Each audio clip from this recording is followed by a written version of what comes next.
Welcome to Ipal channel.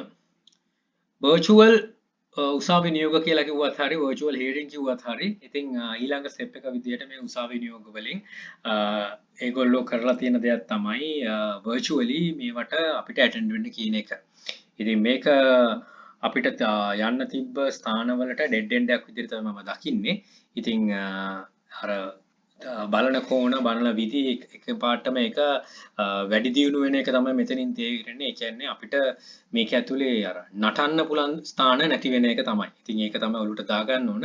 මේක තමයි ඇත්තටම ඒකේ next level එක. right මේ වීඩියෝ එකෙන් මම පෙන්නන්නේ මට එවපු එකක් මේ සම්බන්ධ කොටඩ කාපු කෙනෙක්ගේ.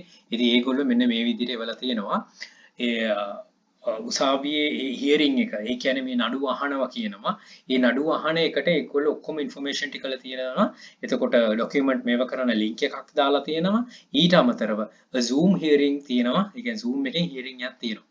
ඒක schedule කරලා තියෙන දවසත් එක්කම තියෙනවා. Parties may appear at the hearing remotely during the hearing. Defendants or any other affected persons may challenge the appropriations appropriations of the TRO and move to dissolve the damage, and the court will hear argument on plaintiff requested preliminary injunction. කියන්නේ ඒක ගැන. ඉතින් මේකට යන්න කියලා අපිට ඇත්තටම අපහසුයි. මේ වගේ දෙයක් වෙනවා කියන ඇත්තටම අපිට no go. ඒ වගේ දෙයක් තමයි කෙනෙක්ට මුදල් තියනවා නම් මේක කරන්න පුළුවන් නම් යන්නේ කොහොමද? හොඳයි. ඉතින් මේකේ අන්තිමෙම තියෙන්නේ Zoom hyperlink එකකුත් එවලා තිනවා. meeting ID එක තියෙනවා, passcode එක තියෙනවා. ඒ කියන්නේ ඔයා ලෝකෙ කොහේ හිටියත් මේකට සම්බන්ධ විය යුතුයි කියන තැන තමයි තියෙන්නේ. ඉතින් අපි try කර යුතුයි ගිහිල්ලා කොහොමද කියලා මුලින්ම ආවම මේක ගොඩින් බේර ගන්නවා කියලා කතා කරන එක. හැබැයි මේ වගේ දෙයකට hearing එකට යනවා කියන්නේ අපි expose වෙන එක. ඉතින් මගේ advice එක වෙන්නේ මේ වගේ දෙයක් ආවොත් we need to shut down. අපි shut down වෙන්න ඕනේ කියන එක. ඉතින් එහාට යන්න බෑ. මොකද hearing එකට යනවා කියන්නේ අපි ඒකට ඒක තව ඉදිරියට අරන් යන එක කරන්නීමට අපිට හැකියාවක් නැති එක.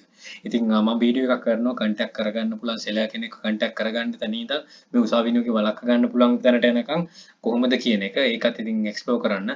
මේ වගේ දෙයක් ආවොත් it's time to shut down එක ඉතින් අමාරුයි හරි කියන්න වෙනවා.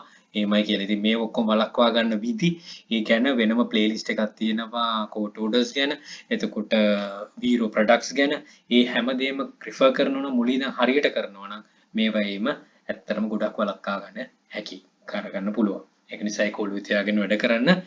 It's not going to be easy අර process එක follow කරේ නැත්තම්. right communicate before selling මේක තමයි අවශ්‍ය වෙන්නේ. සම්බන්ධ වීඩියෝ මම කරන්න communicate කරන්න sell කරන්න කලින් ඒක තමයි ගොඩක් වැදගත් වෙන්නේ. right alert එකක් එක තමයි මේක එන්න ඕන. මේක හරියට ඔලුවට දාගන්න පහද ගන්න හරියාකාර sell කරන්න. good luck, think wisely, don't work hard, work smart, happy selling. please subscribe my channel. please channel එක ඉපල් hub එක subscribe කරන්න. යක්ෂකය channel එකේ යක්ෂ group එක තියෙනවා. මේ හැම එකටම එකතු වෙලා දැනුම් වර්ධක නීතියට යන ඔබට ජයන්ච. and all the very best. bring more Sri Lanka. happy selling.